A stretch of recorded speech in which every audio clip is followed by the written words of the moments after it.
자, YTN에서 대선 조사 금방 따끈따끈한 여론조사입니다. 2025년 5월 21일 05시에 올린 기사인데요. 이재명 50%, 김문수 36%, 이준석 6% 이렇게 헤드라인을 내고 있습니다.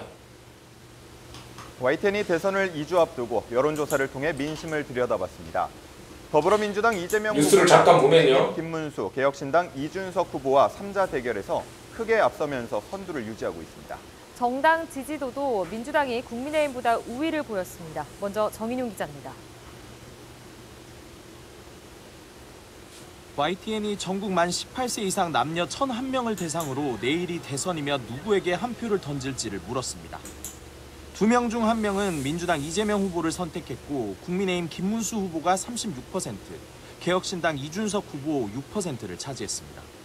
지난주 YTN 여론조사와 비교하면 이재명 후보는 4%포인트, 김문수 후보 3%포인트가 올랐고 없다나 모름 무응답이 이재명 후보가 4% 오른 것으로 나타나고 김문수 후보도 3% 오른 것으로 캐스팅 보트인 중도층에서 이준석은 이재명 후보와 김문수 1%가 후보가 하락했네요. 61대 23으로 격차가 벌어졌고 이준석 후보는 8% 지지를 받았습니다. 지역별로도 살펴봤습니다. 중도층에서는 굉장히 많이 차이 납니다. 제외한 모든 지역에서 이재명 후보가 김문수 후보를 앞선 것으로 나타났습니다. 구체적으로 서울은 46대 30, 지역별로 보면 대구, 경북, 부산, 울산, 경남, 부산, 울산, 경남은 거의 지금 붙었습니다. 대구, 경북에선 이재명 후보가 30%를 기록했고 부울경에선 김문수 후보 44%, 이재명 후보 43%로 박빙 양상을 보였습니다. 세대별로 보면 4050에서 특히 이재명 후보 지지세가 강한 것으로 집계됐고 70세 이상 자, 연령별로 보면 전 연령에서 지금 40대, 50대가 지금 두드러지게 나타나고 있는데 70대 이상에서 두 자릿수 지지율을 얻었습니다. 3대 6 정도 나타나네요. 지지 여부와 무관하게 이번 대선에서 누가 당선될 것 같은지도 물어봤습니다. 이재명 후보가 68%, 가능성에서는 뭐 68, 25, 1 이렇게 나타나는데 현재 지지하는 후보를 계속 지지할 건지 유권자 충성도를 살펴봤더니 10명 중 9명 가까이가 그것이 이제 계속 지지할 것이다라는 것이 높게 나타날 것이기 때문에 95%로 이렇게 굳어졌다고 보여지죠. 지금 아마도 한 14일 남은 시점에서 선거 결과는 이미 굳어졌다. 계속 지지 의사를 밝혔습니다. 바꿀 수 없다. 라는 것이 어떻게 이기느냐만 남은 거죠, 지금. 개혁신당 5%, 조국혁신당 2% 순이었습니다. YTN 정인용입니다. 이 기사에서 봤습니다만 TK를 제외한 모든 지역에서 이재명 후보가 김문수 후보를 앞선 것으로 나타났다. 이렇게 나타나는데 사실상 이 지난번 윤석열을 대통령으로 만들고 그리고 이번 탄핵 국면까지 오게 됐는데 이 대구 경북 유권자들은 윤석열 대통령의 이런 실정에 대해서 책임을 져야 됩니다. 사실 뭐 그런 생각을 가지고 있는 분들이 얼마나 많은지 모르겠고 한데 또 그분들은 또 인정을 하지 못할 거라고 생각합니다만은 전체적으로 보면 대구 경북이 우리나라를 말아먹었다 할 말이 없는 거 아닙니까? 그래서 이번에는 대구 경북에서도 올바른 판단을 할 수 있다라는 것을 보여줘야 됩니다. 국내만을 생각한다면 이게 지금 그렇게 대구 경북에서 자신들이 생각하는 대로 이렇게 할 수가 있습니다. 근데 정치가 국내만의 문제가 아니지 않습니까? 국제사회의 질서가 우리나라 경제에 미치는 영향이 아주 지대하고 우리의 살림살이나 후손들에게 영향을 미친다는 것을 감안하면 이번 대통령에게 힘을 몰아줘야 됩니다. 지금 뭐 예전에 이명박하고 그 정동영이 민주당의 그 후보로 나와가지고 이명박은 당시 한나라당인가요? 후보로 나와서 이 500만 표 차이를 크게 이겼죠. 근데 지금 어떻습니까? 윤석열을 제외한 나머지 대통령 중에 가장 인기 없는 대통령이 이명박 아닙니까? 그때도 대구 경북이 가장 앞장서서 그런 일을 만들어냈죠. 그리고 더 최악이 바로 윤석열입니다.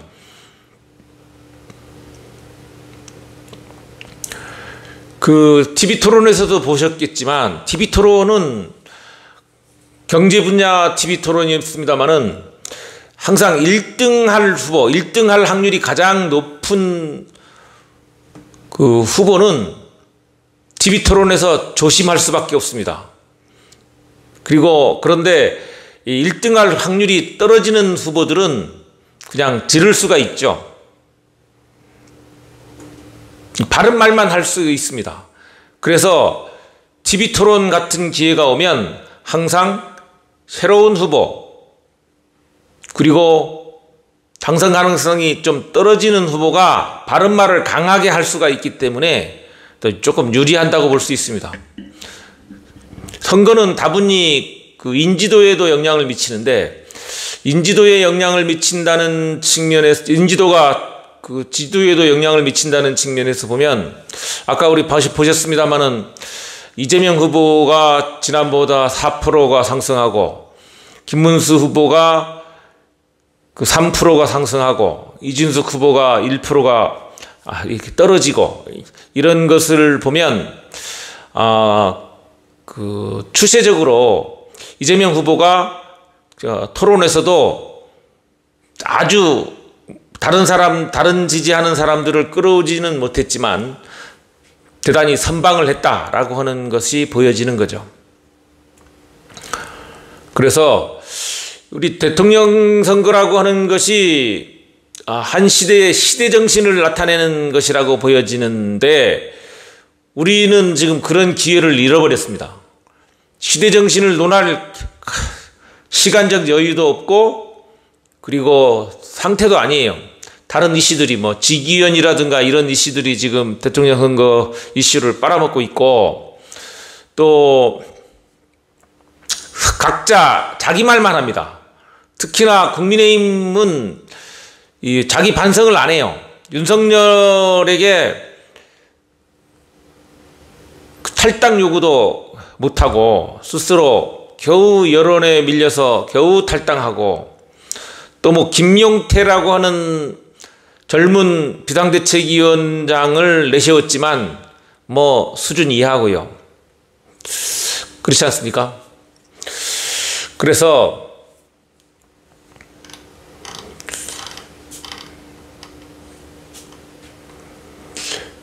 이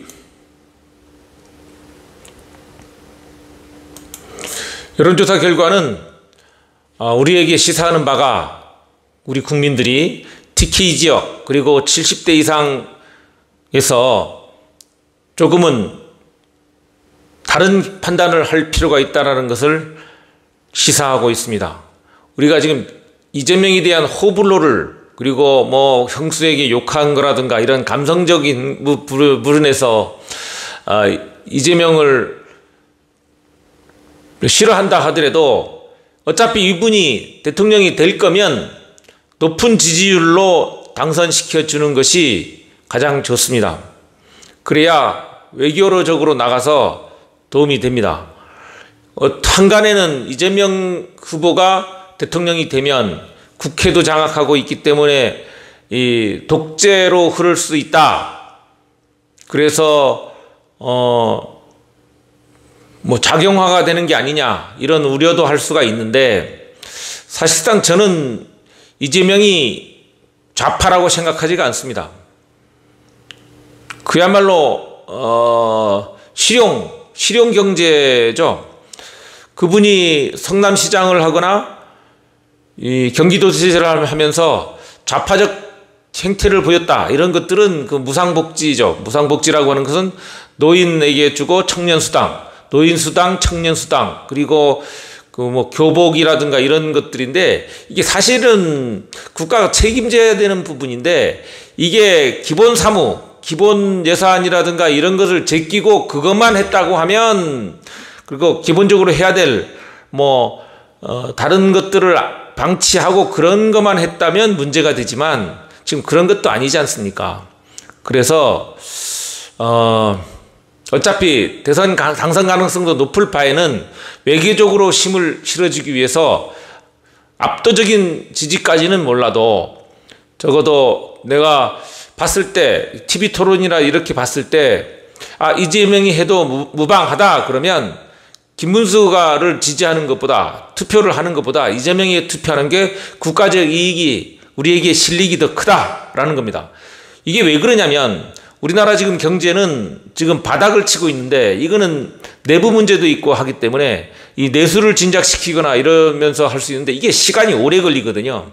그래서 이 미국의 그 관세 전쟁이라든가 이런 외부 상황을 우리가 무시할 수가 없습니다. 그래서 이 외국 상황을 무시할 수 없는 이 상황 속에서 우리가 다시 한번 그 국가적으로 도약하기 위해서는 그 대외적으로 힘 있는 대통령을 뽑아줘야 이 미국과의 관세 전쟁 그리고 방위비 분담금 협상이라든가 중국과 러시아 그리고 일본 우리나라 주변의 사강 그리고 그 북한과의 관계 그리고 유럽과의 관계에서 우리 실익을 얻을 수 있고 외교적인 그 뭡니까 마케팅 전문가로서 마케팅 그 영업사원 1호로서의 역할을 충실하게 할 수가 있다.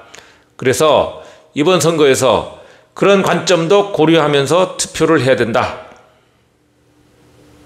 김대효의 시사터치였습니다.